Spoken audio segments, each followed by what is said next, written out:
Good evening बच्चों लोग, कैसे हैं आप लोग। मैं आपका केमिस्ट्री टीचर आप सभी लोगों का स्वागत करता हूं हमारे L1 कोचिंग के ऑनलाइन टीचिंग प्लेटफॉर्म में। और मैं आपका टीचर, आपका मेंटर, आपका मार्गदर्शक, आपका साथी, इस पूरे सेशन का आपका साथी इम्तियाज़ अहमद आप सभी लोगों का स्वागत करता हूं। A very very good evening to all of you.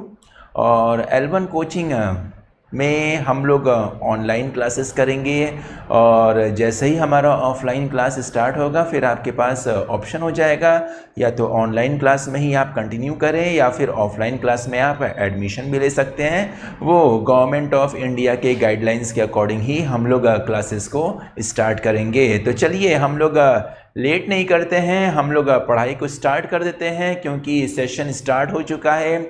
April month बीत चुका है और मई मंथ बीतने वाला है, तो हम लोग लेट क्यों करें, हम लोग सीधे सीधे अपनी पढ़ाई को स्टार्ट कर देते हैं। और कोरोना तो बात की बात है, उसको तो हम लोग साइड में रख देते हैं क्योंकि पिछले साल भी हमारा कोविड में ही बीत गया था, इस साल भी हमारा कोविड में ही बीत रहा है। ऐसा लग रहा है कि कोविड जो है हमारे लाइफ का एक पार्ट हो चुका है, तो इसको अब हम लोग थोड़ा सा किनारे छोड़ देते हैं। हाँ, बस आपको प्रिकॉशन लेना है। आप बहुत ज़रूरी हो तभी घर से बाहर निकले, हैंड को सैनिटाइज़ करते रहिए, सोशल डिस्टेंसिंग मेंटेन करिए और मास्क ज़रूर पहनिए ताकि आप बचे रहें, आपकी फैमिली भी बची रहे। ठीक है, तो जैसे कि यहाँ पर हम देख रहे हैं कि बहुत सारे बच्चे हमारे साथ जुड़ चुके हैं। ये क्लास 9th की ऑनलाइन क्लास है। क्लास 9th में हम लोग केमिस्ट्री क्लास स्टार्ट करेंगे। मैं आपका केमिस्ट्री टीचर हूँ और मुझे सिर्फ केमिस्ट्री पढ़ाना आता है और कुछ नहीं, बस I only know about the chemistry subject. तो जैसे कि मैं स्क्रीन पे देख रहा हूँ कुछ बच्चे हमारे साथ जुड़ चुके हैं। Akshay Singh, Shubham Maurya, Sandeep Yadav, Mamta Yadav, Daksh Singh, Shashi Bala Singh and Vandana Chaurasia. A very very good evening to all of you. मेरे ख्याल से आप लोग एकदम रेडी हो गए होंगे, लंच तो आपका एकदम अच्छे से हो गया होगा, आपने रिलैक्स भी कर लिया होगा। अब पढ़ाई करने की बारी है और हम लोग जम के पढ़ाई करेंगे, अच्छे से पढ़ाई करेंगे और प्रॉपर एकदम सिस्टमेटिक वे में पढ़ाई करेंगे। अगर मैं सबसे पहले हम L1 कोचिंग के बारे में थोड़ा सा आप लोग को हाईलाइट दे देता हूँ कि L1 कोचिंग बनारस का, या आप बोल सकते हैं पूर्वांचल का, या फिर बोल सकते हैं कि ऑल ओवर इंडिया का एक बहुत ही नामी नाम है, एक बहुत ही जाना माना नाम है L1 कोचिंग। और हम लोग L1 कोचिंग को स्थापित किए थे, इनफैक्ट हमारे डायरेक्टर्स ने स्थापित किया था इन द ईयर 2005 और आज तक हमने अनगिनत डॉक्टर्स प्रोड्यूस किए हैं और अनगिनत हमने इंजीनियर्स को भी प्रोड्यूस करे हैं। और हम चाहते हैं कि आप भी उनमें से एक हमारे फ्यूचर में फ्यूचर डॉक्टर की तरह बने या फिर फ्यूचर इंजीनियर की तरह बने। और भी बच्चे धीरे धीरे जुड़ते जा रहे हैं। साहिल यादव, शशिकांत पांडे, दिव्यांशु गुप्ता, सूरज लाल, दिव्यांश सिंह। जय हिंद and good evening to all of you. तो हमारा एक बहुत ही लंबा जर्नी प्रोसेस रहा है L1 कोचिंग का। और अगर आप बनारस में आते हैं तो अगर आप अच्छी कोचिंग के बारे में पूछते हैं तो L1 coaching is one of them.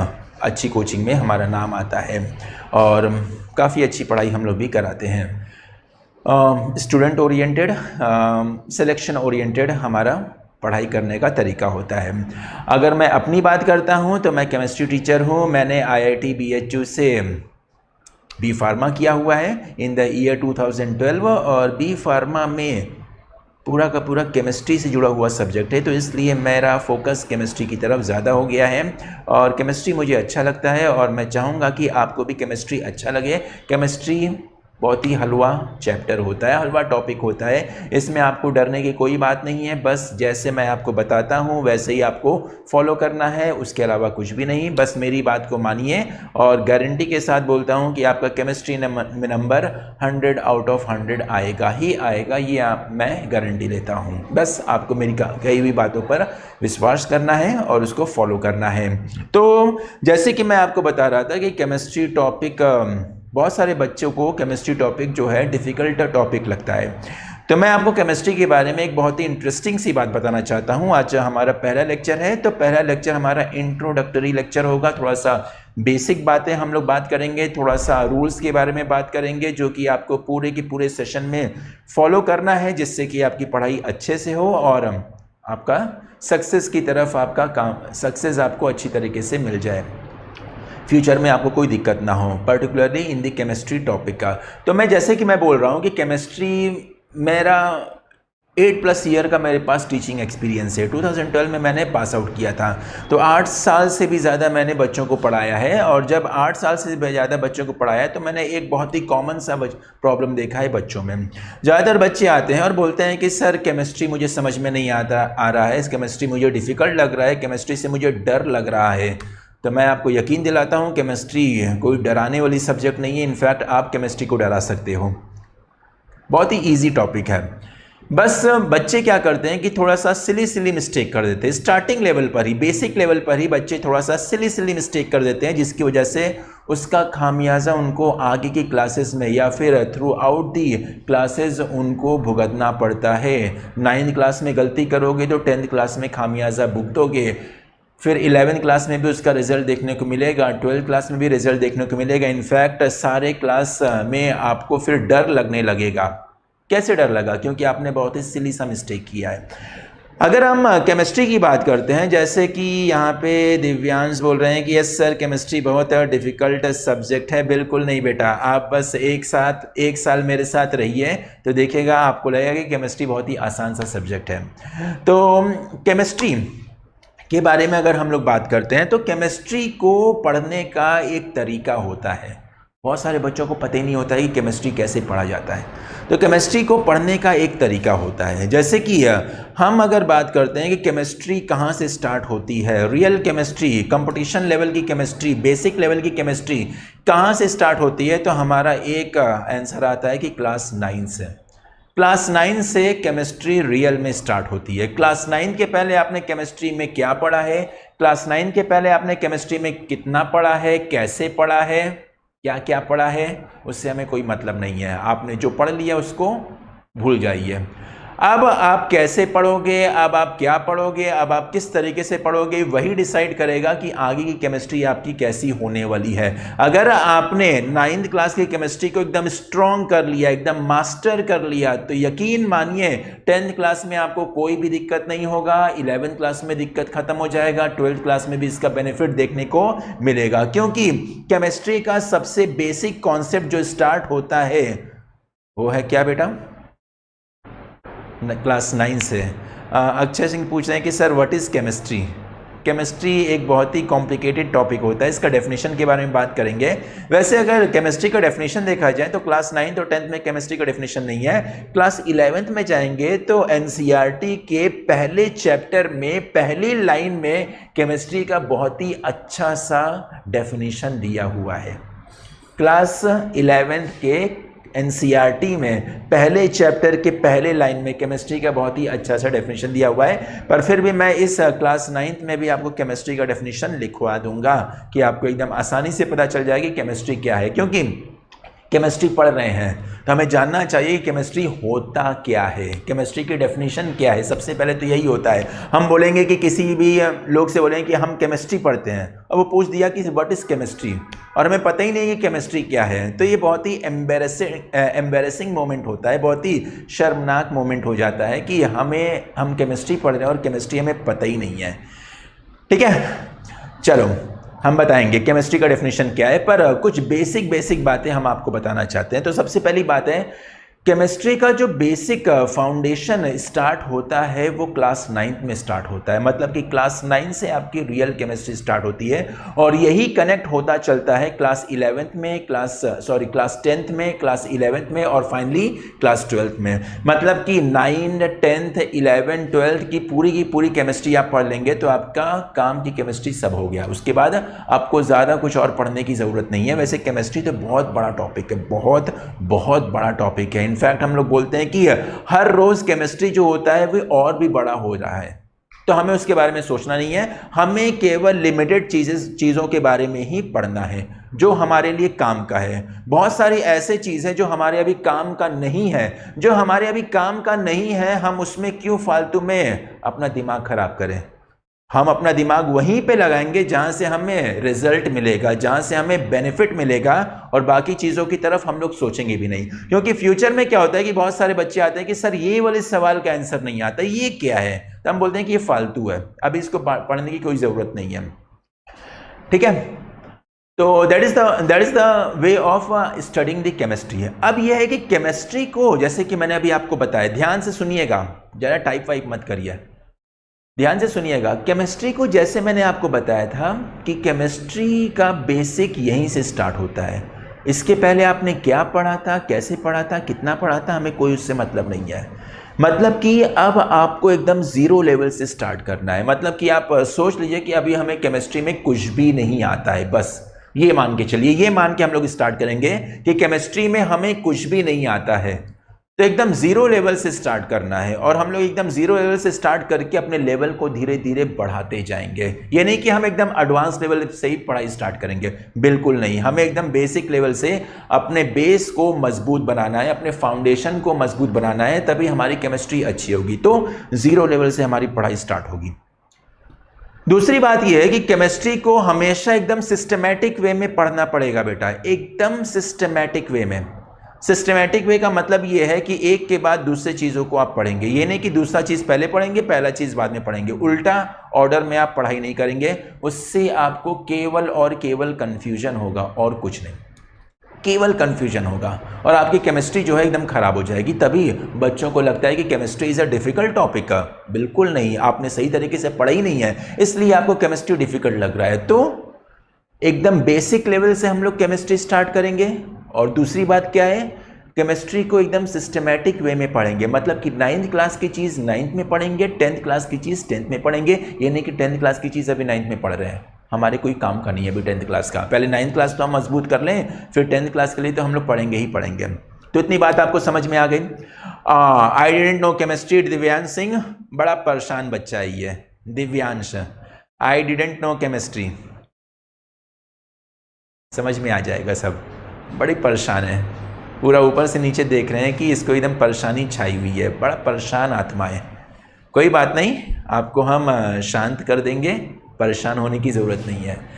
तो ठीक है, तो that was all about the chemistry. तो मैंने आपको कोचिंग के बारे में बता दिया, अपने बारे में बता दिया, और केमिस्ट्री के बारे में बता दिया। अब आते हैं हम लोग यहाँ पर अपने लेक्चर को स्टार्ट करते हैं। Today's is the first lecture. जैसे कि मैंने आपको बताया था कि बेसिक वे में हम लोग लेक्चर को स्टार्ट करेंगे।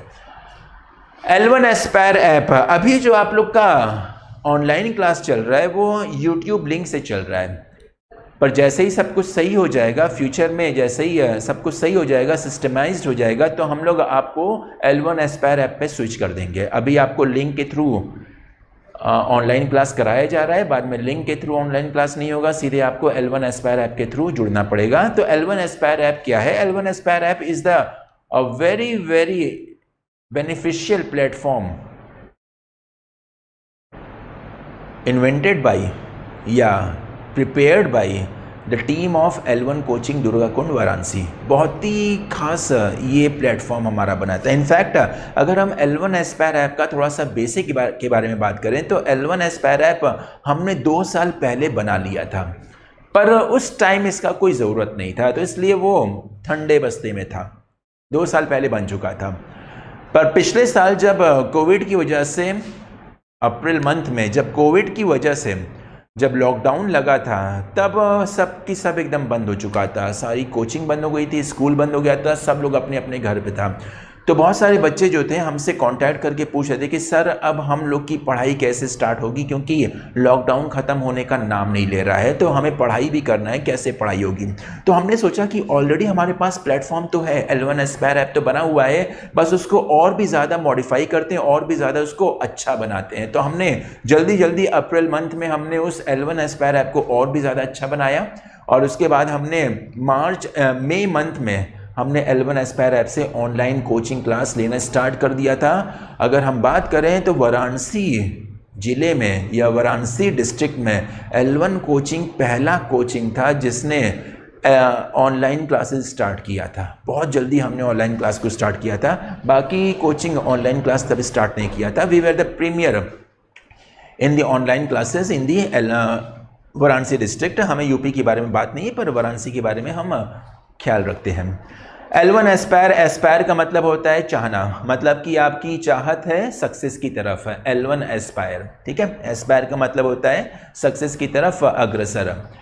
तो इस तरीके से हमने इसको स्टार्ट किया था और काफ़ी बच्चों को यहाँ पर क्या हुआ कि अच्छा भी लगने लगा। हमने कोशिश किया कि जो हमारा L1 एस्पायर ऐप हो ये वन वे कम्युनिकेशन का जरिया ना रहे, कि बस टीचर यहाँ पे खड़ा हुआ है और वो बोल रहा है, उधर बच्चे क्या कर रहे हैं, रिस्पांस कैसा आ रहा है, वो सबसे हमें कोई मतलब नहीं है। ऐसा हमारा कोई उद्देश्य नहीं था। हम चाहते थे कि जिस तरीके से ऑफलाइन में टू वे कम्युनिकेशन होता है, हम बोलते हैं, बाद में कोई डाउट होता है तो बच्चे भी बोलते हैं, तो उसी तरीके से हमने क्या किया, इसको भी टू वे कम्युनिकेशन में लेके गए थे। और जब टू वे कम्युनिकेशन में लेके गए थे तो हमें पता चला कि यहाँ पर हम यूट्यूब के थ्रू, हम कमेंट सेक्शन के थ्रू हम बच्चों के साथ कनेक्ट हो सकते हैं। हम अपना लेक्चर डिलीवर करते रहें और इन केस अगर कोई बच्चों से कोई प्रॉब्लम हो रही है तो वो यहाँ पर टाइप करके क्या कर सकते हैं, हमारे साथ जुड़ सकते हैं। टू वे कम्युनिकेशन हो सकता है, जो कि एकदम अच्छा था। पर फिर भी अगर बात किया जाए तो कुछ कम अच्छा, L1 एस्पायर ऐप में और क्या क्या खास बात है। L1 एस्पायर ऐप की बात करें तो यहाँ पे आपको मल्टीपल बेनिफिट्स देखने को मिलेंगे। मल्टीपल बेनिफिट्स, अगर आप सही तरीके से L1 एस्पायर का इस्तेमाल करें तो आपका ऑनलाइन क्लास एकदम ऑफलाइन क्लास की तरह होगा। बस आपको सीरियस होना है। जैसे कि ऑफलाइन में बच्चे जब रहते हैं तो हम लोग उनको पूरी नज़र रखते हैं कि बच्चा होमवर्क करके आया है कि नहीं आया है, बच्चे ने कैसे रिस्पॉन्स किया, उनका आंसर क्या लिख के लाए हैं, तो हमारा पूरा एकदम फोकस रहता है। पर क्योंकि आप घर पर हो, हम आपके घर पहुंच नहीं सकते, आपकी पिटाई कर नहीं सकते हैं, तो इस वजह से हम यही उम्मीद करते हैं कि आप पढ़ाई के तरफ एकदम ईमानदारी बरतें। एकदम ईमानदारी आपको बरतना है पढ़ाई की तरफ, ठीक है। तो पढ़ाई की तरफ हम लोग क्या करते हैं कि ईमानदारी बरतने को हम लोग आपसे बोलते हैं। तो आप लोग L1 एस्पायर ऐप में ढेर सारा बेनिफिट आप पाएंगे। जैसे कि सबसे पहला और सबसे इम्पॉर्टेंट बेनिफिट है कि हम लोग घर बैठे ही लाइव क्लासेस कर रहे हैं। एकदम लाइव क्लास, जैसे लग रहा है कि क्लास एकदम सामने चल रही है। तो घर बैठे हमने लाइव क्लास कर रहे हैं और लाइव क्लास जो चलती है वो रिकॉर्ड भी होती रहती है और रिकॉर्ड होने के बाद L1 एस्पायर ऐप पर ये अपलोड हो जाती है। कहने का मतलब ये है कि इन केस अगर आपका लाइव क्लास मिस हो जाता है या लाइव क्लास के दौरान कोई कॉन्सेप्ट अधूरा रह जाता है तो आप फिर से रिकॉर्डेड लेक्चर्स को देखकर अपने क्लास को पूरा कर सकते हैं। पर मैं आपसे यही उम्मीद करूंगा कि आप लाइव क्लास को किसी भी हालत में ना छोड़ें, क्योंकि उसका एक अलग मज़ा होता है। दूसरा है कि यहाँ पर L1 एस्पायर ऐप में आपको मिलेगा L1 एस्पायर ऐप पूरा एसेस करने का मौका। तो L1 एस्पायर ऐप में आपको DPPs और स्टडी मटेरियल मिलेगा। जो DPPs है, जो स्टडी मटेरियल, जो प्रैक्टिस शीट हम लोग ऑफलाइन क्लास में देते हैं, सेम चीज़ हम लोग ऑनलाइन क्लास में भी देंगे, सब कुछ। और टाइम टू टाइम हम इसको मॉडिफाई भी करेंगे और आपको होमवर्क भी देंगे और आपको पूरे DPPs और स्टडी मटेरियल को करवाएंगे भी। Doubt clearing session, one of the very important feature of L1 aspire app. यहाँ पे आपको डाउट क्लियरिंग सेशन मिलता है। मतलब कि इन केस अगर आप पढ़ाई कर रहे हैं, आपके मन में कोई डाउट अराइज हो गया तो आप उस डाउट को क्लैरिफाई कर सकते हैं। बस आपको करना क्या है कि L1 एस्पायर ऐप के व्हाट्सएप पेज के थ्रू आपको डाउट भेजना है, चाहे लिख के, चाहे फोटो खींच के, चाहे जैसे भी आपको डाउट भेजना है। विद इन 24 आवर्स आपके डाउट को सॉल्व कर दिया जाएगा और आपको रिवर्ट बैक कर दिया जाएगा, जिससे कि आपका पूरा का पूरा डाउट क्लियर हो जाएगा। वीकली मंथली टेस्ट, हम लोग time to time monthly test भी कराएंगे, वीकली टेस्ट भी कराएंगे। इनफैक्ट यहाँ पे दो अलग अलग तरह का टेस्ट लेते हैं हम लोग। लेते हैं एक टॉपिक टेस्ट और दूसरा कंबाइंड टेस्ट। जैसे ही हमारा टॉपिक खत्म होगा, हम आपको तैयारी करने का, रिवीजन करने का एक टाइम देंगे और उस टाइम के बाद आपका टॉपिक टेस्ट कराएंगे। जब भी टॉपिक खत्म हो जाएगा तो टॉपिक टेस्ट कराएंगे। और टाइम टू टाइम 15 दिन में या फिर 20 दिन में हम लोग कंबाइंड टेस्ट भी कराएंगे। मतलब कि सारे सब्जेक्ट का एक कंबाइंड पेपर बनाकर कंबाइंड टेस्ट कराएंगे। मोस्ट प्रोबेबली हम लोग टेस्ट जो कराते हैं वो संडे को कराते हैं, क्योंकि संडे को टेस्ट कराने का एक अच्छा माहौल बनता है, ठीक है। तो हम लोग यहाँ पे टेस्ट कराएंगे और टेस्ट को मॉनिटर भी करेंगे, टेस्ट रिजल्ट को मॉनिटर भी करेंगे कि आप कैसा परफॉर्म कर रहे हो, और उसी के बेसिस पर हम लोग आपके पेरेंट्स से कनेक्ट करेंगे और आपके पेरेंट्स से परफॉर्मेंस पूछेंगे। इनफैक्ट आपके पेरेंट्स से पूछेंगे कि आप घर पे अच्छी तरीके से पढ़ाई कर रहे हो कि नहीं कर रहे हो, सब कुछ रहेगा। Very good Akshay. Minor and major test, उसी को हम लोग बोलते हैं। माइनर टेस्ट का मतलब ये होता है कि टॉपिक टेस्ट, मेजर टेस्ट का मतलब कंबाइंड टेस्ट हो जाता है। तो इस तरीके से हम लोग करेंगे। तो इनफैक्ट यहाँ पे देखेंगे तो सब कुछ आपको देखने को मिलेगा, सब कुछ आप बेनिफिट देखने को मिलेगा जो आपको ऑफलाइन क्लास में मिलता है। पर फिर भी कहीं ना कहीं, अच्छा L1 एस्पायर ऐप को कैसे डाउनलोड करते हैं, you all people know about it. Google play store पे जाइए या फिर iOS पे जाइए, L1 एस्पायर टाइप करिए, डाउनलोड करिए। डाउनलोड करने के बाद आपको ऐप मिल जाएगा। बस आपको क्या करना है, जैसे कि हम लोग कोशिश कर रहे हैं, एक मिनट, हाँ दिव्यांश ये फालतू फालतू का सवाल मत कर बेटा, बार बार वही पूछ रहा है एस्पायर मीन्स। इंग्लिश के छात्र हो तो मुझे तो पता चल रहा है कि एस्पायर का मतलब आपको पता ही चला, जानते ही हो गया। अगर नहीं जानते तो उसको सर्च कर लो।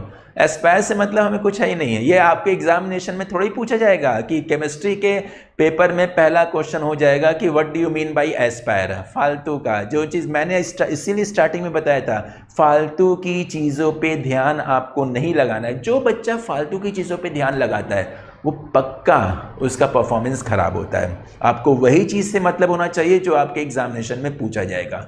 हमें ये थोड़ा ही है कि हम इधर उधर की बात करेंगे, ठीक है। तो फालतू की चीज़ों पे ध्यान नहीं देना है। बार बार पूछ रहा है कि sir what do you mean by Aspire, Aspire मतलब क्या होता है, क्या मतलब है, वो तो आप तो बाद में भी सर्च कर सकते हो। अब जैसे कि मैं आपको बता रहा था कि थोड़ा सा फ़र्क रह जाता है ऑनलाइन और ऑफलाइन क्लास में। जैसे कि ऑफलाइन क्लास में हम लोग रियल टाइम क्लासरूम करते हैं और वहाँ पे ढेर सारे बच्चे बैठे रहते हैं, और जब ढेर सारे बच्चे बैठे रहते हैं तो वहाँ पे कंपटीशन डेवलप करता है। ये चीज़ मिसिंग हो जाती है ऑनलाइन क्लास में। ऑनलाइन क्लास में सारे बच्चे आइसोलेटेड है, सब अपने अपने घर पर हैं, तो वहाँ पे बच्चों को आइडिया नहीं लग पाता है कि और दूसरे बच्चे किस तरीके से पढ़ाई कर रहे हैं। ऑफलाइन में सब कुछ आइडिया लगता है। हम सवाल पूछते हैं तो अलग अलग बच्चों से पूछते हैं तो हमें रिस्पांस मिलता है, उसी के बेसिस पर क्लास को समझ में आ जाता है कि कौन बच्चा अच्छे से पढ़ रहा है, कौन बच्चा अच्छे से नहीं पढ़ रहा है। तो ऑफलाइन क्लास में एक कंपटीशन वाला फैक्टर आ जाता है, और ये कंपटीशन वाला जो फैक्टर है वो हमारे ऑनलाइन क्लास में मिसिंग होता है। पर हम लोग कोशिश कर रहे हैं कि कंपटीशन वाला फैक्टर जो है वो ऑनलाइन क्लास में भी आ जाए। वो हम आपको टाइम टू टाइम क्लास के दौरान मोटिवेट करेंगे, कुछ सवाल आपको देंगे और उस सवाल को आपको क्या करना पड़ेगा, सॉल्व करना पड़ेगा। उसी से कंपटीशन वाला फैक्टर डेवलप करेगा, तो उसको भी हम लोग मिनिमाइज करेंगे। एकदम जीरो तो नहीं कर सकते पर कोशिश कर सकते हैं कि कंपटीशन वाला फैक्टर यहाँ पर आ जाए, डेवलप कर जाए। अच्छा, अब कुछ रूल्स हैं ऑनलाइन क्लास के लिए और उस रूल्स को आपको फॉलो करना है थ्रू आउट दी सेशन एकदम।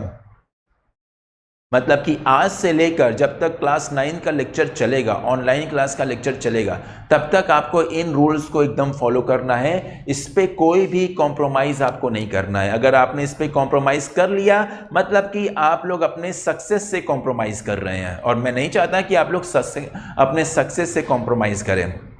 समझ में आ रही है बात? तो ये बातों को आपको फॉलो करना है, इन रूल्स को फॉलो करना है। सबसे पहला है कि always log in few minutes before class start है। क्लास स्टार्ट होने के पहले ही आप लोग आ जाएं, आप लोग अपनी उपस्थिति दे दें, वरना बहुत सारे बच्चों का ये होता है कि क्लास स्टार्ट हो गई है, 10-15 मिनट आराम से एकदम सो के उठेंगे, एकदम आराम से क्लास करेंगे, बोलेंगे चलो अब क्लास कर लेते हैं, बोलते हैं चलो क्लास कर लेते हैं, जैसे कि एहसान कर रहे हैं। एहसान नहीं कर रहे बेटा, वो आपका एक काम दिया गया है, आपको काम सौंपा गया है कि आप लोग क्लास अच्छे से करो। तो जब भी क्लास स्टार्ट हो तो उसके थोड़े से पहले ही आप लोग अपनी उपस्थिति हाजिर कर दें और आप टाइम से एंटर हो जाएं या टाइम से लॉगिन कर लें, ताकि आपका कोई भी कॉन्सेप्ट छूटे ना।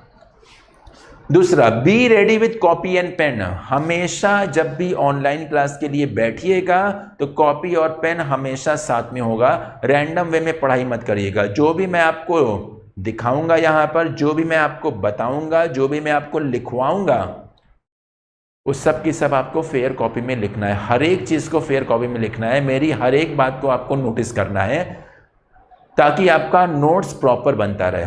जब नोट्स प्रॉपर बनेगा तो उसका बेनिफिट जो है आपको सेशन के एंड में दिखेगा, जब आपका फाइनल एग्जामिनेशन आएगा। फाइनल एग्जामिनेशन के पहले आपको रिवाइज करना पड़ेगा, और रिवाइज करने के लिए क्या आप फिर से सारे के सारे वीडियो लेक्चर को देखोगे क्या? बिल्कुल नहीं। आप क्या करोगे? रिवीजन करोगे, और रिवीजन करने का सबसे अच्छा तरीका क्या होता है? नोट्स, क्योंकि note is the concise form of the all the online lecture.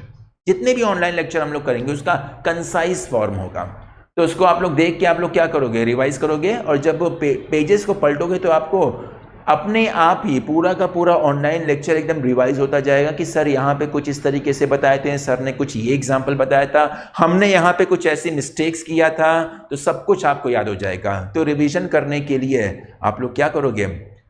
Notes अच्छी तरीके से बनाओगे और कॉपी पेन के साथ रहोगे। Make your self free from disturbance. Online class करते वक्त कोई भी डिस्टर्बेंस आपके आसपास होना नहीं चाहिए, आपके अंदर भी नहीं होना चाहिए। ये नहीं कि ऑनलाइन क्लास कर रहे हैं और घर के एकदम हॉल में कर रहे हैं, जहाँ पे सारे के सारे फैमिली मेम्बर्स बैठे हुए हैं, बात कर रहे हैं, छोटे बच्चे खेल रहे हैं, कोई टीवी देख रहा है, कोई गेम खेल रहा है, ऐसा नहीं। These are called as disturbances, और ऐसे डिस्टर्बिंग माहौल में कभी भी किसी की भी पढ़ाई नहीं होती है, आपकी भी नहीं होगी। तो डिस्टर्बेंस भरे माहौल से आप लोग हटिएगा। आप कोशिश करिए, कोशिश क्या करना है, उसको करना ही करना है कि आप किसी शांत से रूम में बैठिए, वहाँ पे प्रॉपर टेबल हो, प्रॉपर चेयर हो, और एकदम अच्छे पोस्चर पे बैठ कर ही आप क्लासेस करिए। ये नहीं कि कोने वाले रूम में चले गए, यहाँ पर एकदम आसान एकदम डिस्टर्बेंस दिख नहीं रहा है, बेड पड़ा हुआ है, बेड पे लेट गए, फैल के एकदम लेट गए, चलो अब क्लास करते हैं। सोने की तैयारी हो रही है, क्लास की तैयारी हो रही है, बेड पे सोया जाता है, क्लास थोड़ी किया जाता है। क्लास करने के लिए हम लोग टेबल चेयर का इस्तेमाल करते हैं। तो एकदम अच्छे वे में पढ़ाई करिए, एकदम स्ट्रिक्ट वे में। जैसे आप सोचिए कि हम ऑफलाइन क्लास में हम बैठे हुए हैं, ऑनलाइन क्लास में नहीं, हम ऑफलाइन क्लास में बैठे हुए हैं, सर हमारे सामने लेक्चर ले रहे हैं। तो इस तरीके से आपको सोचना पड़ेगा। Do not talk with each other. जैसे कि मैं बहुत देख रहा था कि बच्चे जो है आपस में कुछ बात भी कर रहे थे, उसको एकदम अवॉइड करिएगा, आपस में बात मत करिएगा। जो भी आपस में बात करेगा हम उसको ब्लॉक कर देंगे, उनको लिंक नहीं भेजा जाएगा, ब्लॉक कर दिया जाएगा। और आप अगर चाहते हैं कि ब्लॉक हो जाए तो वो आपकी मर्जी है, पर मैं नहीं चाहता हूँ कि आपकी पढ़ाई डिस्टर्ब हो, आपकी पढ़ाई टूटे छूटे, ऐसा ना हो। तो क्लास के बीच में, क्लास स्टार्ट हो गया और क्लास ख़त्म होने के दौरान कोई भी बच्चा आपस में बात नहीं करना है, करेगा। अगर आपको बात करना है तो मुझसे बात करिए, मैं बात करने में माहिर हूँ और अच्छी अच्छी बात करता हूँ, ढेर सारी बात करता हूँ, ठीक है। अगर कॉन्सेप्ट के दौरान आपको समझ में आता है तो आप यस बोलिए, अगर नहीं समझ में आता है तो वंस मोर बोलिए। जो मैं सवाल पूछता हूँ क्लास के दौरान उसका जवाब ज़रूर दीजिए। Sure response for the asked question. आप वो मत सोचिए कि मेरा आंसर सही होगा कि गलत होगा, वो आपकी टेंशन नहीं है, आपको बस आंसर करना है। सही है कि गलत है वो मैं देखूंगा, और उसी के आधार पर मैं आपको बताऊंगा कि किसका किसका सही हुआ है और किसने किसने कैसे कैसे गलती किया है और गलती को कैसे रोका जा सकता है। तो जितना भी क्वेश्चन मैं आपको क्लास के दौरान दूंगा उसका सारे बच्चों को क्या करना है, रिस्पॉन्स करना है। ये आपका एक इम्पॉर्टेंट पैरामीटर आता है। जो हमने देखा है ना, जो बच्चे ज़्यादा रिस्पॉन्सिव होते हैं उनका सिलेक्शन अच्छा हो जाता है, उनका रिजल्ट अच्छा आता है। तो मैं भी चाहता हूँ कि आप लोग एकदम दबे ना रहें, एकदम दुबके हुए ना रहें, आप रिस्पॉन्स करिए क्वेश्चन का। और कोई डाउट है तो क्वेश्चन में पूछिएगा। Do revise once lecture is complete. Important बात, जैसे ही लेक्चर खत्म हो जाएगा इसका मतलब ये नहीं कि कहानी खत्म हो गई, कहानी अब शुरू होगी। जैसे ही लेक्चर खत्म होगा उसके बाद उसी दिन कोशिश करिए, उसी दिन उस लेक्चर को फिर से रिवाइज करिए, क्योंकि जब आप लेक्चर को फिर से रिवाइज करते हो तो आपके दिमाग में सब बैठ जाता है, स्टोर हो जाता है। लेक्चर ख़त्म हो गया और आपने उसको फिर से रिवाइज नहीं किया तो हफ्ते दिन बाद या 2-3 दिन बाद देखिएगा सब कुछ भूल जाएंगे, पता ही नहीं चलेगा कि सर ने क्या क्या बात बताई थी। तो revision is very important thing. तो these are the rules for online class. I hope आप सभी बच्चे मानेंगे, क्योंकि आप सभी बच्चे संस्कारी प्रतीत होते हैं, आज्ञाकारी प्रतीत होते हैं। सिलेबस की बात कर देते हैं कि क्लास 9th में सिलेबस क्या क्या है। आपने देख लिया होगा कि सिलेबस क्या क्या है। हम सीबीएसई पैटर्न को फॉलो करेंगे, पर केवल सीबीएसई पैटर्न को फॉलो नहीं करेंगे, उसके अलावा कुछ और भी बेसिक चीज़ों को हम लोग पढ़ेंगे जो कि और बोर्ड में है, आईसीएसई बोर्ड में भी कुछ चीज़ें एक्स्ट्रा आ जाती हैं, तो उसको भी हम लोग देखेंगे। पर हमारा मेन जो पैटर्न होगा वो सीबीएसई होगा, और केवल हम लोग क्लास 9 के सिलेबस को ही पर ही स्टिक नहीं करेंगे। हम कोशिश करेंगे कि कुछ अच्छी अच्छी बातों को भी पढ़ें जो कि फ्यूचर में हमारे काम का आ सकता है, तो हम लोग कुछ एक्स्ट्रा चीज़ों को भी गेन करेंगे। सिलेबस की बात किया जाए, सिलेबस की अगर बात किया जाए तो हमारे 9th क्लास में कुल 4 टॉपिक हैं। केमिस्ट्री में 4 टॉपिक हैं। सबसे पहला है मैटर इन आवर सराउंडिंग, यहीं से केमिस्ट्री स्टार्ट होता है, वेरी वेरी बेसिक चैप्टर। और ये जो है हम लोग का क्लास 9th में स्टार्ट होता है, क्लास 9th में ख़त्म हो जाता है, एक बेस बना देता है। पर इसका यूज़ जो है 10th 11th 12th में हम लोग उतना देखते नहीं हैं। तो मैटर इन आवर सराउंडिंग हमारा पहला लेक्चर होगा। दूसरा है is matter around us pure, ये दूसरा है जो कि पहले वाले टॉपिक से कनेक्टेड है। पहले वाले में हम लोग मैटर के बारे में पढ़ेंगे और दूसरे वाले में हम लोग मैटर की प्रॉपर्टीज़ के बारे में पढ़ेंगे। Is matter around us pure, तो हम लोग यहाँ पर 2 चैप्टर को पढ़ेंगे। और is matter around us pure जो है थोड़ा बहुत क्लास 10th में जुड़ता है और 11th में भी जुड़ता है, मतलब कि बेसिक चीज़ें यहाँ पर आपको पढ़ना है जो कि 10th और 11th में भी मौजूद है। तो 1 और 2 जो है आपस में जुड़ा हुआ है। फिर तीसरा एटम्स एंड मॉलिक्यूल्स। अब हम लोग एटम्स एंड मॉलिक्यूल्स के बारे में देखेंगे। एटम्स और molecules they are the fundamental particle of the substance. Substance का या फिर मैटर का एक फंडामेंटल पार्टिकल होता है atoms and molecules according to John Dalton. तो एटम्स एंड मॉलिक्यूल्स के बारे में पढ़ेंगे और ये एक बेस बनाता है हमारे फ्यूचर केमिस्ट्री का। एटम्स का यूज़ 10th 11th 12th में होगा, मॉलिक्यूल का यूज़ 10th 11th 12th में होगा। सब जगह आपको एटम्स और मॉलिक्यूल्स देखने को मिलेगा। इनफैक्ट हमारा केमिस्ट्री जो है एटम्स और मॉलिक्यूल्स के बिना अधूरा है। हम सोच ही नहीं सकते हैं, बिना एटम के और बिना मॉलिक्यूल के केमिस्ट्री एग्जिस्ट ही नहीं करता है। केमिस्ट्री एटम्स और मॉलिक्यूल्स की वजह से ही है। और फिर अंतिम चैप्टर होगा स्ट्रक्चर ऑफ एटम। हम लोग एटम के स्ट्रक्चर को थोड़ा सा इलुसिडेट करेंगे, थोड़ा सा उसको जानेंगे कि एटम का स्ट्रक्चर क्या क्या होता है, और उसमें बहुत ही अच्छी अच्छी बातें हम लोग जानेंगे। क्योंकि स्ट्रक्चर ऑफ एटम जो है वो क्लास 11th में फिर से अपीयर होता है in the form of atomic structure.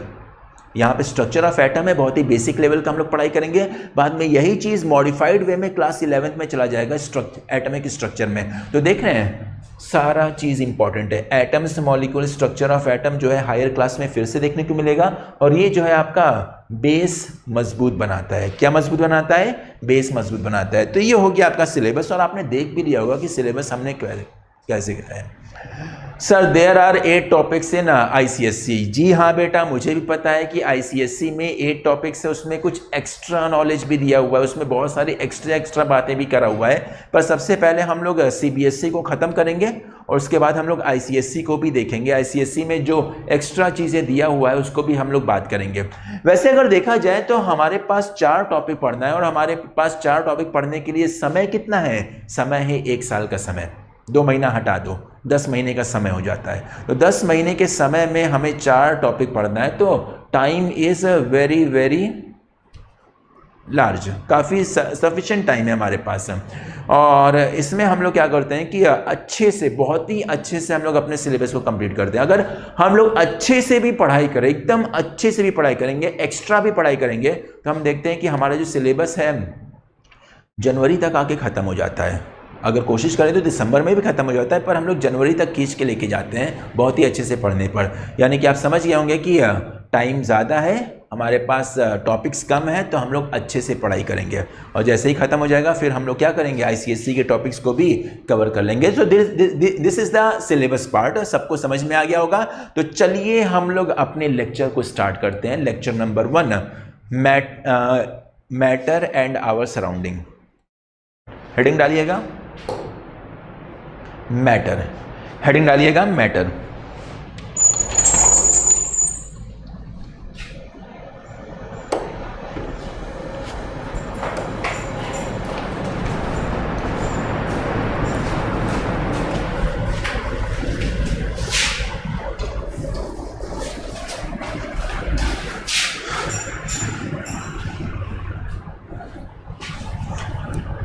साहिल यादव पूछ रहे हैं कि सर जुलाई में यूनिट टेस्ट 1 होगा। कोई बात नहीं, होने दीजिए, हम अपनी पढ़ाई करते रहेंगे। अभी तो मई चल रहा है, जून जुलाई तब तक तो हमारा एक चैप्टर कंप्लीट भी हो जाएगा, ठीक है। तो इसमें कोई दिक्कत वाली बात नहीं है, जुलाई में जो भी होगा कोई दिक्कत वाली बात नहीं है। तो चलिए हम लोग स्टार्ट करते हैं अपने लेक्चर को और हेडिंग डालते हैं matter. Matter and our surrounding में सबसे पहला चीज़ जो हम लोग पढ़ेंगे मैटर, जैसे कि जो हमारा टॉपिक था मैटर इन आवर सराउंडिंग या मैटर एंड आवर सराउंडिंग। तो सराउंडिंग के बारे में तो हमें पता ही है कि सराउंडिंग क्या होता है। एटमॉस्फेयर को ही हम लोग सराउंडिंग बोलते हैं। हमारे आसपास जो चीज़ मौजूद है वो हमारे लिए सराउंडिंग हो जाता है। जैसे कि अगर हम अपने रिस्पेक्ट में बात करें तो अपने रिस्पेक्ट में जो भी चीज़ें मेरे आसपास है सब की सब सराउंडिंग है। ये पीछे जो स्क्रीन है वो मेरे लिए सराउंडिंग हो जाता है, जो एयर है वो मेरे सराउंडिंग हो जाता है, जो यहाँ पर सिस्टम लगा हुआ है वो मेरे सराउंडिंग हो जाता है, जो आप बैठे हो मुझे देख रहे हो आप भी क्या हो जाओगे, मेरे लिए सराउंडिंग हो जाओगे। तो दो चीज़ें केमिस्ट्री में चलती है, एक नाम चलता है सिस्टम और दूसरा नाम चलता है सराउंडिंग। तो देखते हैं सिस्टम और सराउंडिंग। एक मैं लिखता हूँ सिस्टम और दूसरा होता है सराउंडिंग।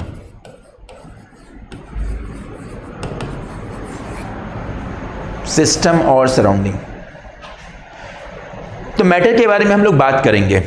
मैटर एक बेसिक सी बात है, हम लोग उसके बारे में बात करेंगे। पहले हम लोग बात करते हैं सिस्टम और सराउंडिंग। ये दोनों चीज़ हमारे केमिस्ट्री में बड़ा अहम बन जाता है, सिस्टम और सराउंडिंग।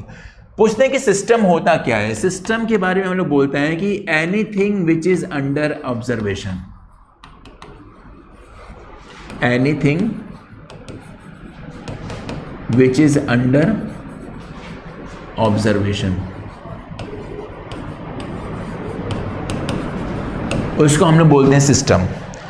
जैसे कि फॉर एग्जाम्पल मैं अपने ऊपर स्टडी करना चाहता हूं। मैटर के बारे में हम लोग बात करेंगे। साहिल यादव, अक्षय सिंह, थोड़ा सा आप सब्र करिएगा, पहले मेरी बातों को ध्यान से सुनिएगा। दो टर्म को हम लोग इंट्रोड्यूस करते हैं, बहुत ही बेसिक सा टर्म है केमिस्ट्री में और हम चाहते हैं कि आप भी उस बेसिक से टर्म को जानिए।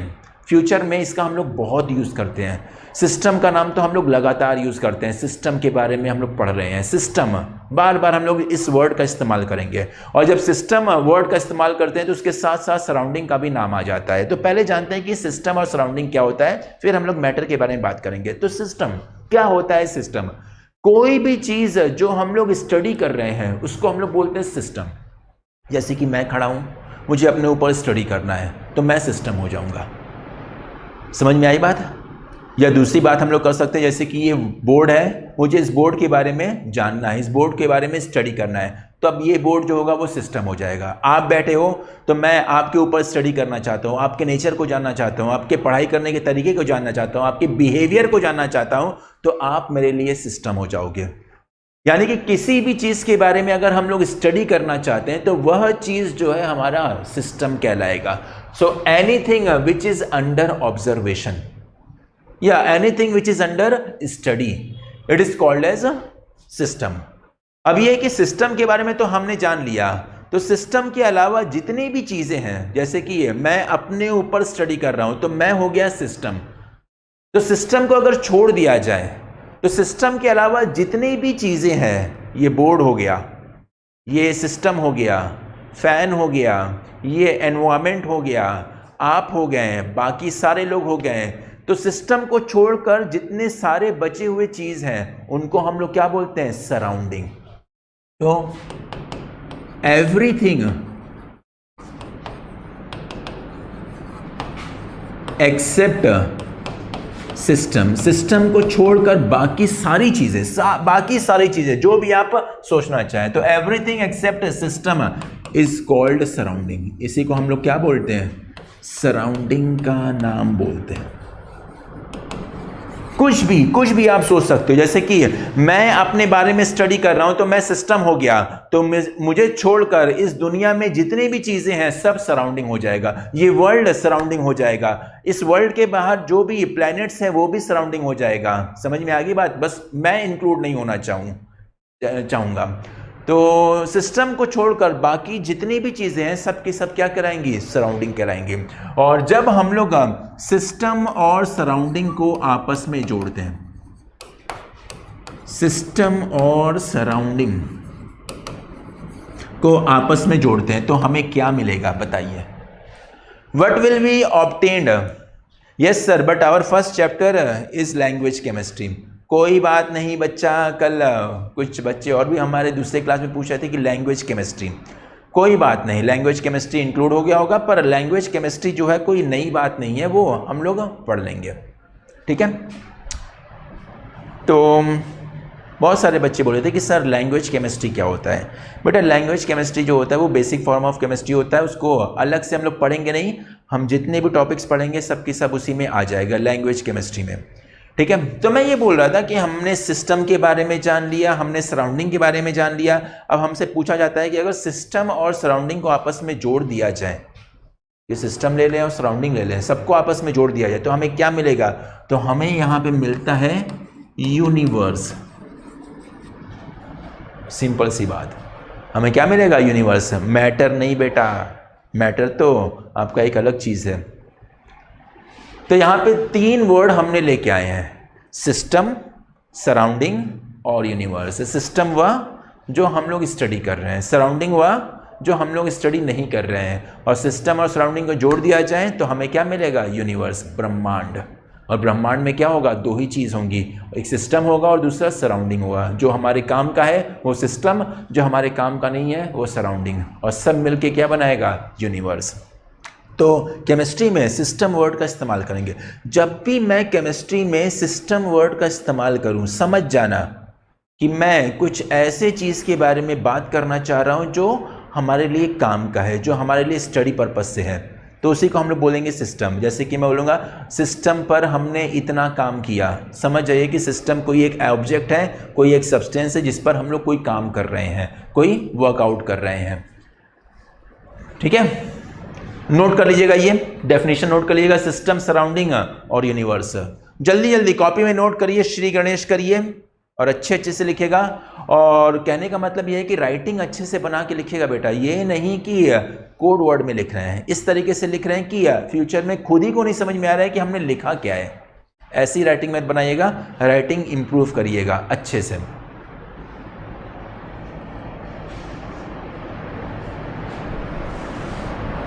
सब लोग नोट करके लिखिए, से नोटेड। बिल्कुल बेटा, शशिकांत पांडे, सब कुछ लिखना है। Sir we have to write this in chemistry copy. Yes of course, मैं जो भी लिखवाऊंगा, जो भी है बताऊंगा, सबको लिखना है। ये मत सोचिएगा कि ये नहीं लिखना है बेटा, जो मैं बोल रहा हूँ वो सब आपके काम का ही है, सारा चीज़ आपके काम का है। मैं फालतू की चीज़ें कभी नहीं लिखवाऊंगा। तो सारी चीज़ें आपको लिखना है कॉपी में, और अच्छे से लिखना है, प्रॉपर वे में लिखना है कि नोट ऐसा बनाए कि देख के लग जाए कि हाँ वाकई में क्या नोट बनाया है। बच्चा संस्कारी है। ओके, तो ये हो गया हमारा सिस्टम का डेफिनेशन, सराउंडिंग का डेफिनेशन और यूनिवर्स का डेफिनेशन। अब हम लोग आते हैं मैटर के बारे में कि ये मैटर होता क्या है। What is a matter? Matter क्या होता है? सबसे पहला जो चीज़ हमें पढ़ना है केमिस्ट्री में वो है matter. What is a matter? तो बताइए मैटर होता क्या है? What is a matter? क्या है मैटर? बहुत ही कॉमन सा नाम आता है मैटर। जैसे कि एक सिस्टम बहुत ही कॉमन सा नाम था, उसी तरीके से मैटर भी एक कॉमन सा नाम है। सर रफ कॉपी में write then after class fair copy में लिख लेंगे। ये डबल मेहनत वाली बात हो जाती है बेटा कि पहले आप रफ कॉपी में लिखिए फिर आप फेयर कॉपी में लिखिए। क्यों फालतू का आप डबल मेहनत कर रहे हो? कोशिश करिए कि स्टार्टिंग में ही आप फेयर कॉपी में कर लीजिए। बहुत बच्चों की आदत होती है कि पहले रफ कॉपी में लिखते हैं और उसके बाद क्या करते हैं कि फेयर कॉपी में लिखते हैं, तो इसको हम लोग बोलते हैं कि डबल मेहनत। तो फालतू का डबल मेहनत मत करिए। आप अगर अभी आप फेयर कॉपी नहीं है तो ठीक है, रफ कॉपी में लिख लीजिएगा, बाद में फेयर कर लीजिएगा, पर कोशिश करिए कि फेयर कॉपी आपके पास हो और फेयर कॉपी में ही आप लिखें। तो अक्षय ने यहाँ पर आंसर लिखा है। अच्छा, बहुत सारे बच्चों ने आंसर लिखा है। साहिल यादव ने लिखा है anything in universe that occupies space and has volume. Sahil Yadav, आपका जो डेफिनेशन है वो 50% सही है, आपने एक टर्म का इस्तेमाल नहीं किया है। Apekshita, I have not make notes. क्यों बेटा? नोट तो बनाना है। Akshay Singh, matter is anything which occupies space and have mass is called matter. Very good बेटा Akshay. Arjun Singh, matter is anything which can occupy some space and have some mass in is called matter, बिल्कुल सही। Vaibhav Singh anything that occupies space and has mass, बिल्कुल सही। Manas Dubey anything that occupies space and has mass, बिल्कुल सही। Sahil Yadav and has mass also, अब सही है साहिल। तो ठीक है, तो यहां पर हम देख रहे हैं कि जितने भी बच्चों ने यहां पे डेफिनेशन लिखा हुआ है, Daksh Singh mass, anything that has some mass is matter, बिल्कुल नहीं दक्ष, ये 50% है, इसमें कंप्लीट डेफिनेशन नहीं है। Sir notes is important, Shreya Mishra बिल्कुल नोट्स इंपॉर्टेंट है। चलिए, बहुत सारे बच्चों ने यहां पर लिख लिया है। अब देखिए मैटर, तो हम लोग बोलते हैं कि मैटर क्या होता है। अब मेरी बात को सुनिएगा, ध्यान से सुनिएगा। मैटर क्या होता है? मैटर कुछ भी हो सकता है। मैटर कुड बी एनीथिंग, कुछ भी हो सकता है मैटर, बस उसको दो कंडीशन सेटिस्फाई करना पड़ेगा, और दोनों की दोनों कंडीशन सेटिस्फाई करना पड़ेगा। यानी कि केवल एक कंडीशन सेटिस्फाई कर रहा है, दूसरा नहीं कर रहा है, ऐसा नहीं। तो दोनों की दोनों कंडीशन सेटिस्फाई करेगा। तो कोई भी चीज जो दो कंडीशन को सेटिस्फाई कर जाए वो जरूर से मैटर कहलाएगा। वो क्या कहलाएगा? मैटर कहलाएगा। जैसे कि यहां पे देखिए टू कंडीशंस क्या क्या है। तो टू कंडीशन जो है वो ये है, ऑक्यूपाई सम स्पेस, सराउंडिंग में कोई स्पेस या एनवायरमेंट में कोई स्पेस ऑक्यूपाई करना चाहिए, वो स्पेस को घेरें। और दूसरा क्या है बेटा? हैव मास, उसके पास अपना खुद का मास होना चाहिए। उसके पास क्या होना चाहिए? अपना मास होना चाहिए। अगर कोई भी सब्सटेंस इन दोनों कंडीशन को सेटिस्फाई करता है, स्पेस ऑक्यूपाई करता है और उसके पास मास है, तो उसी को हम लोग क्या बोलेंगे? मैटर का नाम देंगे। That will be called as matter. उसी को हम लोग क्या बोलेंगे? मैटर बोलेंगे। तो जल्दी से एक अच्छा सा एक स्टैंडर्ड डेफिनेशन लिख दीजिए अपनी कॉपी में मैटर का। मैं बोलता हूं, आप लिखिए। स्टार्ट करें बोलना, तो लिखिएगा, matter is anything, matter is anything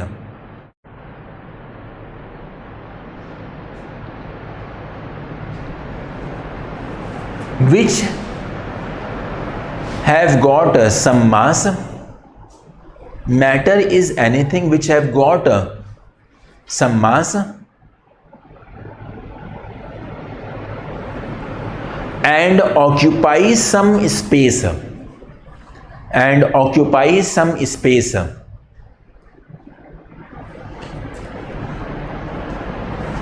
and occupies some space in surrounding, and occupies some space in surrounding.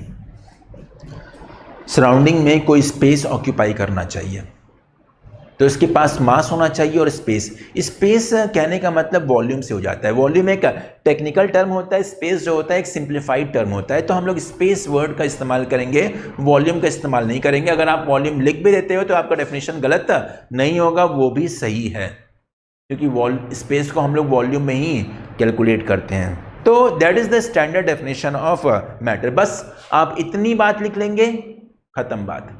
आपसे कोई भी नंबर आपका कोई कट नहीं कर सकता है, क्योंकि मैटर यही होता है। That is called as standard definition. अब देखिए, डेफिनेशन जब भी लिखिए तो एक स्टैंडर्ड डेफिनेशन लिखिएगा।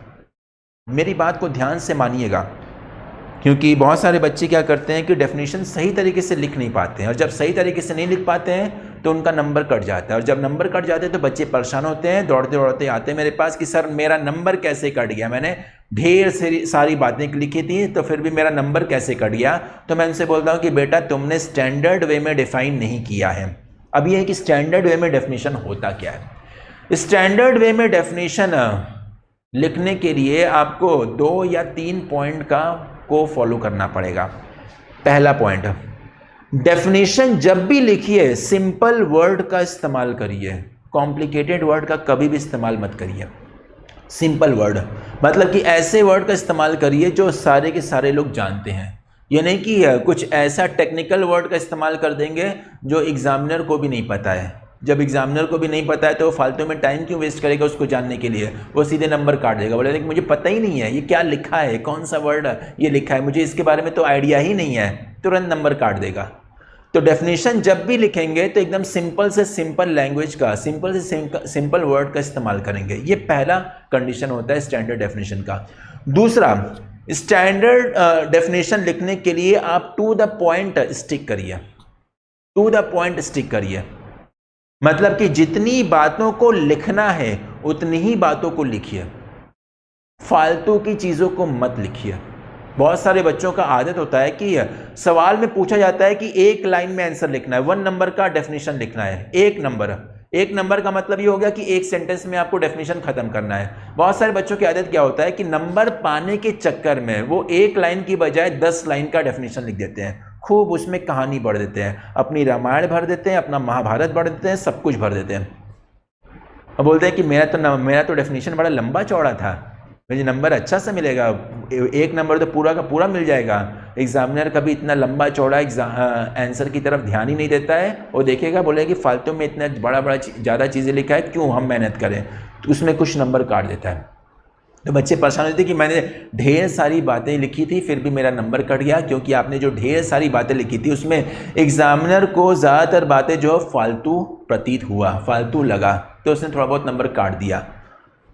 मेहनत करवाओगे आप एग्जामिनर से चेक करने के दौरान, तो वो क्या करेगा, नाराज़ हो जाएगा। एग्जामिनर बोलेगा कि फालतू में मुझसे मेहनत करवा रहा है, एक लाइन के आंसर का 10-10 लाइन में लिख कर मुझसे पूरा का पूरा लाइन पढ़वा रहा है, तो उससे नाराज़ हो जाएगा। तो इसलिए टू द पॉइंट लिखिए।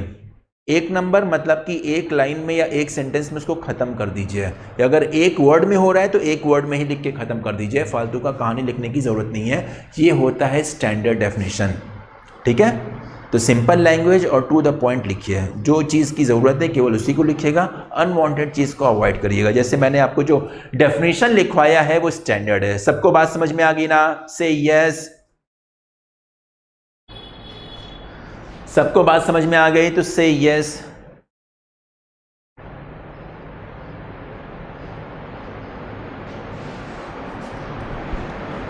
ये छोटी छोटी बातें जो मैं आपको बता रहा हूं ना, वो अब फ्यूचर में तो आपको नहीं बताऊंगा। मैं यही उम्मीद करता हूं कि आप लोग इन सारे बातों को अपने दिमाग में बैठा लीजिए, क्योंकि आंसर लिखने का भी एक तरीका होता है बेटा, और बहुत सारे बच्चों को वो तरीका पता ही नहीं होता है, इसीलिए उनका नंबर अच्छा आ नहीं पाता है। पोटेंशियल सारे बच्चों के पास होता है, सारे बच्चों के पास सेम अमाउंट में ब्रेन होता है, थोड़ा सा ऊपर नीचे हो सकता है जेंडर बेसिस पर सारे बच्चों के पास ऑलमोस्ट सेम अमाउंट ब्रेन होता है। कुछ बच्चे ज़्यादा परफॉर्म करते हैं तो लोग बोलते हैं कि उसका ब्रेन तेज़ है, ऐसी बात नहीं है, सारे बच्चों का ब्रेन तेज़ हो सकता है, बस उससे वर्कआउट कराना है। तो that is called as matter. अब यहाँ पे देखिए मैंने एक वर्ड का इस्तेमाल किया है, that is called as mass. कुछ बच्चे क्या करते हैं कि मास की जगह लिख देते हैं वेट, जैसे कि यहां पे हमने लिखा है मास, तो बहुत सारे बच्चे क्या करते हैं कि मास की जगह क्या लिख देते हैं, वेट लिख देंगे, है वेट। अब बताइए क्या मास की जगह वेट लिख सकते हैं कि नहीं लिख सकते हैं? Sir it is given in ICSE board, matter is anything which is space and have mass. अच्छा, can be perceived by our sense, ठीक है, वो एक्स्ट्रा बात को लिख दिया है कि can be perceived by our sense.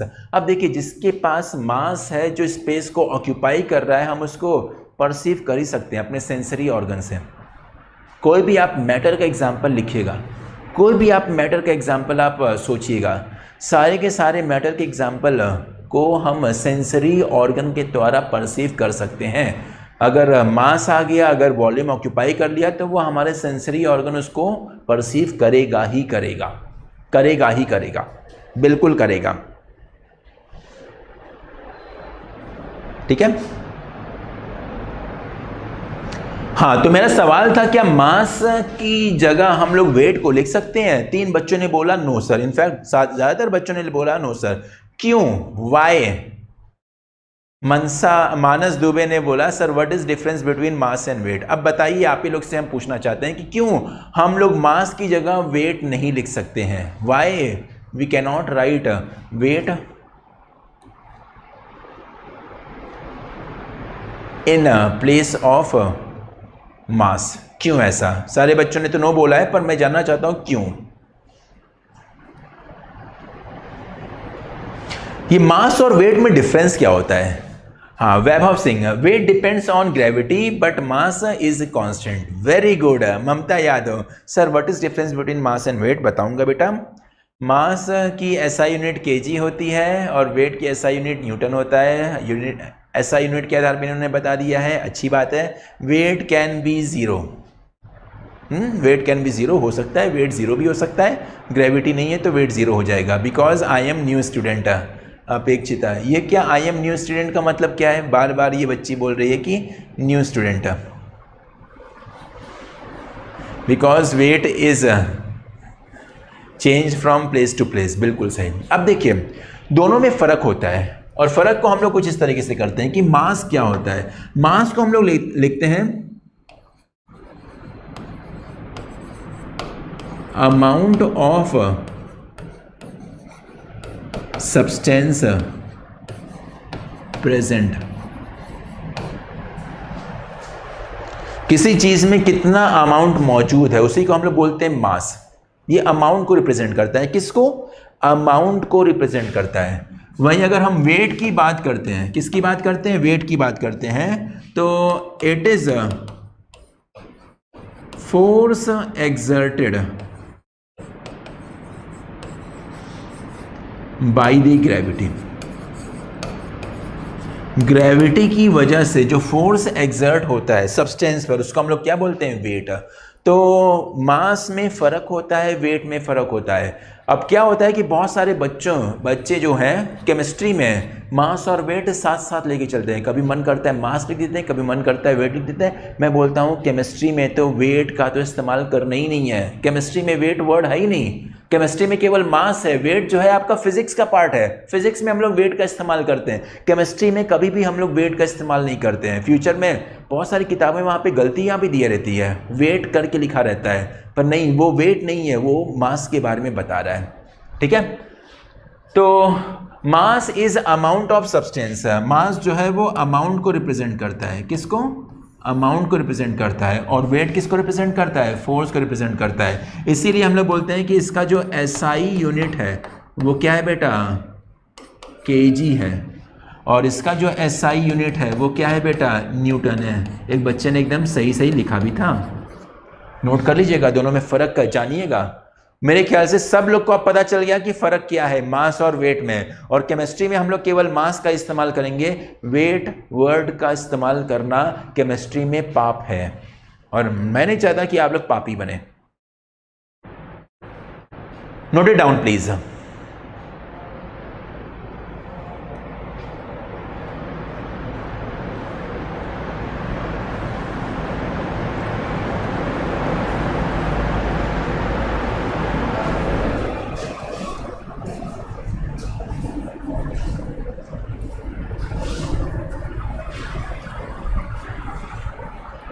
सब लोग नोट कर लीजिएगा।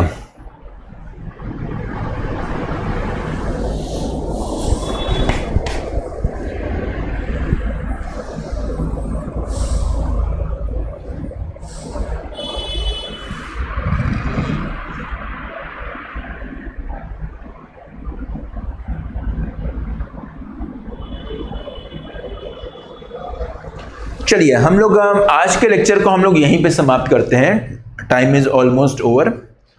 तो आज का लेक्चर जो है हमारा बेसिक लेक्चर था, हमने कुछ इम्पॉर्टेंट पॉइंट्स पर हमने बात किया है जो कि आप लोग थ्रू आउट द सेशन आप लोग फॉलो करेंगे। और हमने यहाँ पर मैटर वर्ड को स्टार्ट कर दिया है, और कुछ हमने अच्छे अच्छे वर्ड्स को हमने आज जाना है कि मैटर क्या होता है, मैटर का स्टैंडर्ड डेफिनेशन क्या होता है, और सिस्टम क्या होता है, सराउंडिंग क्या होता है, और मास और वेट में फ़र्क क्या होता है। ये बेसिक चीज़ें हम आपको बता चुके हैं, और ये आपको याद रहना चाहिए अब। और मेरे ख्याल से आप इसको भूलेंगे नहीं, ज़िंदगी भर आपके दिमाग में ये फिट हो गया होगा, और नोट्स प्रॉपर आप लोग बना ही रहे हैं। तो हम आज की क्लास को यहीं पे समाप्त करते हैं, और जो हमारा L1 एस्पायर ऐप है उसको आप ज़रूर शेयर करिएगा अपने आसपास के बच्चों के साथ, चाहे वो आपके क्लास से जुड़ा हुआ हो या फिर फ्यूचर हायर क्लास के बच्चे हों, उनसे भी आप लोग रिक्वेस्ट कर सकते हैं कि L1 एस्पायर ऐप पर अपनी पढ़ाई को स्टार्ट कर सकते हैं, और खूबियाँ बताइए उनको, और उनको इनवाइट करिए हमारे L1 एस्पायर ऐप पर। Thanks, okay, thank you very much. तो मिलते हैं हम लोग नेक्स्ट क्लास में। Till then take care and have a nice day, bye bye.